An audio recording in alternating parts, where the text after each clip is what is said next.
नमस्कार, अपना प्रदेश उत्तर प्रदेश उत्तराखंड देख रहे हैं आप। मैं हूं आपके साथ पूजा मोहन पांडे। बुलेटिन की शुरुआत करते हुए सबसे पहले आपको बता दें कि सीएम योगी अब रामपुर जिले के दौरे पर पहुंच गए हैं।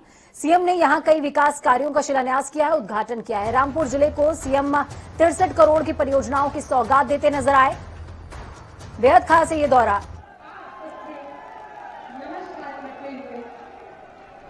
रामपुर को करोड़ों की सौगात। अगर किसी ने पर्व और त्योहारों में व्यवधान पैदा करने का प्रयास किया, अगर किसी ने प्रदेश के अंदर शांति और सौहार्द को बिगाड़ने का प्रयास किया, तो सख्ती के साथ निपटने और पेशेवर माफिया और अपराधियों के अवैध कमाई पर शासन का बुलडोजर हमेशा तैयार रहता है। जो भी शासकीय संपत्ति पर, गरीबों की संपत्ति पर कब्जा करने का दुस्साहस करेगा, तो फिर उसको इसकी भरपाई भी करनी पड़ेगी। और भाइयों बहनों, यही कहने के लिए आज हम सब आए हैं। मैं धन्यवाद दूंगा रामपुर जनपद के नागरिकों को। उन्होंने पिछली बार भारतीय जनता पार्टी को 2 विधानसभा सीटें जितवा करके भेजी थी और दोनों विधायकों ने विकास की प्रक्रिया के साथ पूरे रामपुर को जोड़ने के साथ साथ यहां पर बिना भेदभाव के योजनाओं का लाभ हर एक तबके को देने का भरपूर प्रयास किया। भाइयों बहनों, कोरोना कालखंड के दौरान कितना बड़ा कार्य हुआ। जब पूरी दुनिया कोरोना के साये में जी रही थी, भयभीत थी, तो प्रधानमंत्री मोदी जी के नेतृत्व में, उनके मार्गदर्शन में केंद्र और प्रदेश सरकार, हमारे विधायकगण, पदाधिकारीगण, प्रशासनिक अधिकारीगण, स्वास्थ्य के कर्मी, आंगनबाड़ी, आशा वर्कर, कोरोना वॉरियर्स बिना भेदभाव के आपकी सेवा कर रहे थे। जीवन भी बचाना था, जीविका को भी बचाना था, और उसी का परिणाम है कि भाइयों बहनों, कोरोना प्रबंधन उत्तर प्रदेश का सबसे अच्छा, पूरे देश और पूरी दुनिया के अंदर सबसे अच्छा। यही नहीं, कोरोना घर में जिनको हुआ उनको तो ठीक किया ही गया, जो जेल में भी कोरोना से पीड़ित थे उनको भी ठीक करवाया गया।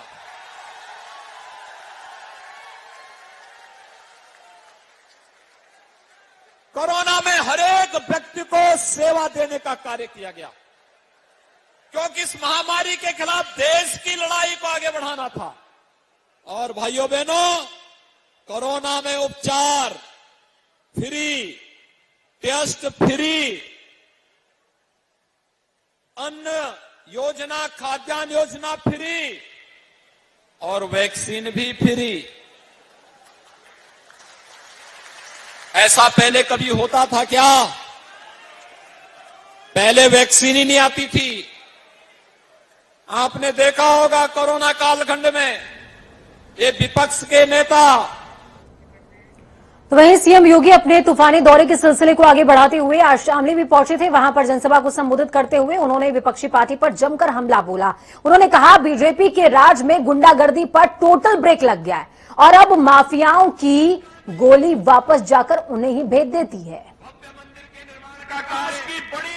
प्रतिनिधि बराबर इस बात को कहते थे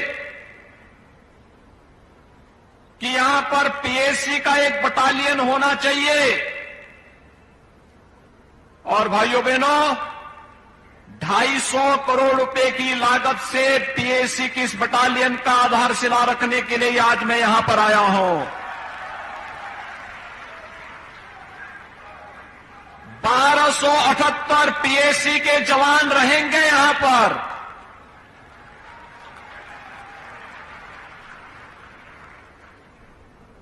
ये पीएससी का एक बटालियन, कैंप छोटा होता है, बटालियन बड़ी होती है। यहां पर किसी भी विपरीत परिस्थिति का सामना करने के लिए यहां के प्रत्येक नागरिक के मन में सुरक्षा का एक नया विश्वास जागृत करने के लिए बड़ी भूमिका का निर्वहन करेगा और यही तो आश्वासन तो वहीं इससे पहले सीएम योगी आदित्यनाथ ने शामली के अपने दौरे पर कैराना का भ्रमण किया। इस दौरान उन्होंने यहां से पलायन करने के बाद वापसी करने वाले व्यापारियों को सुरक्षा का भी आश्वासन दिया है। सीएम योगी आदित्यनाथ शामली के कैराना में 2016 में प्रवास के बाद लौटे कैराना निवासियों से मिले। आपको ये बता दें कि कैराना में कई परिवार 2016 में दूसरे समुदाय की धमकियों के कारण पलायन कर गए थे। मुख्यमंत्री ने व्यापारियों से कहा कि आप लोग निडर होकर अपने घरों में रहें और अपने व्यवसाय को आगे बढ़ाएं। प्रदेश में अब आपकी सरकार है, ये सबकी सरकार है। प्रदेश में अब कानून का राज चल रहा है। सभी अपराधी या तो जेल के अंदर हैं या फिर ऊपर चले गए हैं। कैराना का माहौल अब पहले से भी काफी बेहतर हो गया है। यहाँ पर तो शातिर अपराधी अपने आप ही सरेंडर कर रहे हैं। 1990 के दशक के प्रारंभ में राजनीति के अपराधीकरण और पेशेवर अपराधियों के राजनीतिकरण का दुष्परिणाम कैराना और कांधला जैसे कस्बों ने झेला है। यहां पर हिंदू व्यापारी और अन्य हिंदुओं को व्यापक पैमाने पर प्रताड़ित करके यहां से पलायन करने के लिए मजबूर कर दिया गया था। देश के अंदर ये समाचार काफी सुर्खियों में भी था। 2017 के बाद अपराध और अपराधियों के प्रति जीरो टॉलरेंस की नीति के तहत सरकार ने जो कार्रवाई की थी उसके परिणाम स्वरूप इस कस्बे में शांति आई। चलिए, इस खबर पर ज्यादा जानकारी के लिए सुरेश दिवाकर हमारे साथ में जुड़ चुके हैं। सुरेश, क्या कुछ अपडेट है? विस्थापितों से एक बार फिर से मुलाकात हुई है मुख्यमंत्री की और आश्वासन भी दिया है कि माहौल बेहतर है और आप निडर होकर रहें।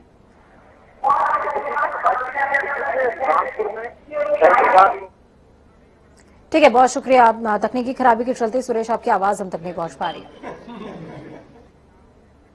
प्रधानमंत्री नरेंद्र मोदी आगामी 16 नवंबर को बाराबंकी को बड़ी सौगात देने वाले हैं। पीएम मोदी पूर्वांचल एक्सप्रेस का लोकार्पण करने आ रहे हैं।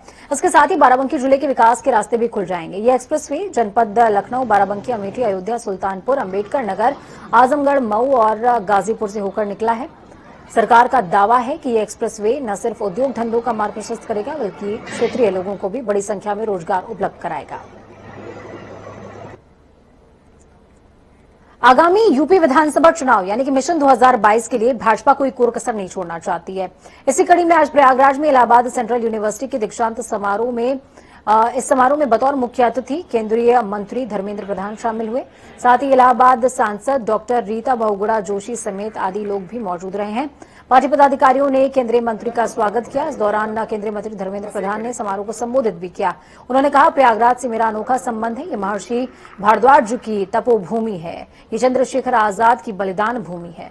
उन्होंने छात्रों के आत्मविश्वास को बढ़ाते हुए कहा, जिस भारत की नियति में लिखा है विश्व गुरु बनना, उसकी विरासत से आप निकले हैं। लखीमपुर खीरी मामले पर आज सुप्रीम कोर्ट में सुनवाई के दौरान यूपी सरकार को आज फिर से फटकार लगी है। यूपी पुलिस की जांच फिर से सुप्रीम कोर्ट के निशाने पर रही। कोर्ट ने बिना किसी का नाम लिए कहा, एक आरोपी को बचाने के लिए दूसरी एफआईआर में एक तरीके से सबूत इकट्ठा किए जा रहे हैं। कोर्ट ने कहा वो चाहते हैं कि हाईकोर्ट के रिटायर्ड जज आगे की जांच की निगरानी करें।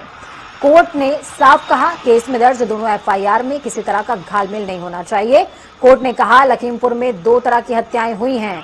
पहली उन किसानों की जिनको गाड़ी से कुचला गया, दूसरा उन राजनीतिक कार्यकर्ताओं की जिनको भीड़ ने मारा है। सभी की जांच होनी चाहिए। कोर्ट में जस्टिस सूर्यकांत ने कहा, दोनों घटनाओं के गवाहों से अलग अलग पूछताछ होनी चाहिए। अब पूरे मामले की अगली सुनवाई शुक्रवार को तय हुई है। तो जो एक्यूज जिनकी भी वो गवाही भी कराई गई, वो एक्यूज के फेवर में गवाही दे रहे हैं, ऐसा जो है रिपोर्ट में आई है। उनका मानना था कि क्यों ना ऐसे प्रकरण में जब जहां पे इतने कंफ्यूजन होते जा रहे हैं, तो एक इंडिपेंडेंट जो हम जुडिशियल कमेटी मतलब मेंबर की कर दें, जिनमें उन्होंने दो नाम को सुझाया भी है। एक जस्टिस चरणजीत रंजीत सिंह जो आर्मी बैकग्राउंड के थे और क्रिमिनल के शायद ज्यादा जानकार थे, जैसा जज साहब ने कहा, और दूसरे वो जो है राकेश कुमार जी। इन दो नामों के लिए शायद सरकार को उन्होंने कहा है कि आप इस पर विचार करें। तो वहीं शाहजहांपुर के सपा जिला अध्यक्ष तनवीर खान ने अपने कार्यकर्ताओं के साथ शहीद की प्रतिमा पर धरना प्रदर्शन किया। इस दौरान तनवीर खान ने बीजेपी सरकार पर निशाना साधा। साथ ही उत्तर प्रदेश में चिकित्सा शिक्षा मंत्री को लेकर कई सवालिया निशान भी खड़े किए। उन्होंने कहा, चिकित्सा मंत्री के जिले में ही डेंगू मरीजों का इलाज नहीं हो पा रहा है।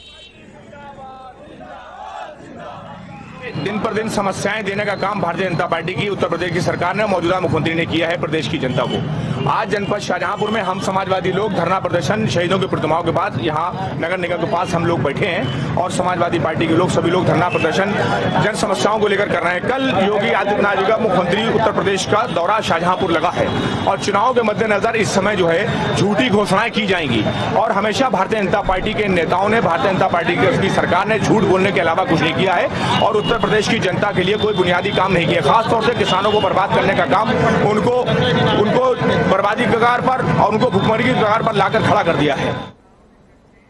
चलिए खबरों में आगे बढ़ते हुए रुख देवभूमि का। कांग्रेस मुख्यालय देहरादून में संयुक्त प्रेस वार्ता का आयोजन किया गया। कांग्रेस प्रदेश अध्यक्ष गणेश गोंदियाल ने प्रेस वार्ता करी, जिसमें उन्होंने राज्य सरकार पर कांग्रेस के कार्यक्रमों को बाधित करने का आरोप लगाया। दरअसल कांग्रेस आगामी 10 नवंबर को हल्द्वानी से विजय संकल्प शंखनाद कार्यक्रम का आयोजन करने जा रही थी, जिसमें यशपाल और उनके बेटे संजीव आर्य के स्वागत अभिनंदन का कार्यक्रम रखा गया था। वहीं बीजेपी ने कांग्रेस के इस कार्यक्रम स्थल से कुछ ही दूरी पर सीएम का कार्यक्रम भी रख दिया, जिसके बाद प्रशासन ने सीएम के कार्यक्रम के चलते कांग्रेस के कार्यक्रम को स्थगित कर दिया। ये भी जानना चाहेंगे मुख्यमंत्री कि हमने भराड़ी सैंड एरिया को नोटिफाइड एरिया बना दिया था, नोटिफाइड एरिया, ताकि वहां की भूमि की बिक्री इत्यादि न हो सके और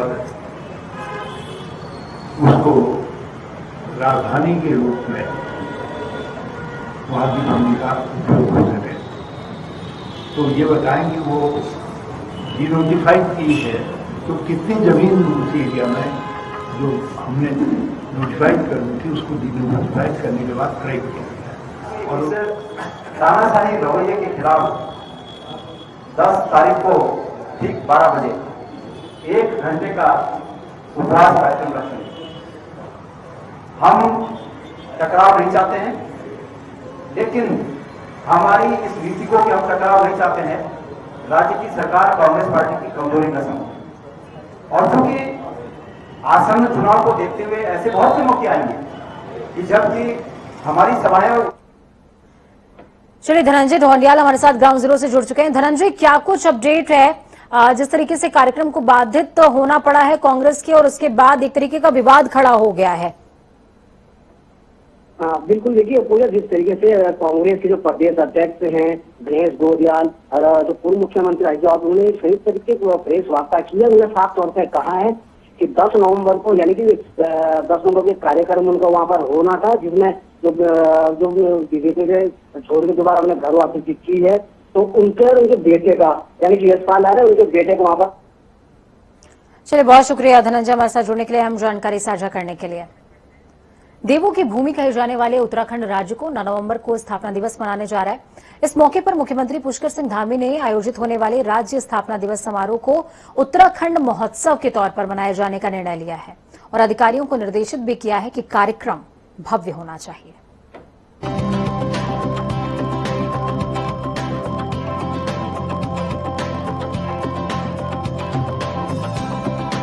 उत्तराखंड, जिसे भारत की देवभूमि के नाम से जाना जाता है, कहा जाता है कि यहाँ समय समय पर देवी देवताओं ने अवतार लिया। केदारनाथ, बद्रीनाथ, यमुनोत्री और गंगोत्री 4 धाम इस धरती को पावन बनाते हैं। आपने सुना होगा कि देवभूमि उत्तराखंड स्वर्ग के समान है, क्योंकि कुदरत ने यहाँ चारों ओर अलौकिक सौंदर्य की छटा बिखेरी हुई है। हिमालय के ऊंचे ऊंचे पर्वत उत्तराखंड की खूबसूरती में 4 चांद लगाते हैं। गंगा, यमुना, सरस्वती जैसी पवित्र और शीतल नदियों का उद्गम भी यही है। उत्तराखंड स्वर्ग जैसा हो भी क्यों ना, ईश्वर ने इसकी रचना खुद अपने हाथों से की है।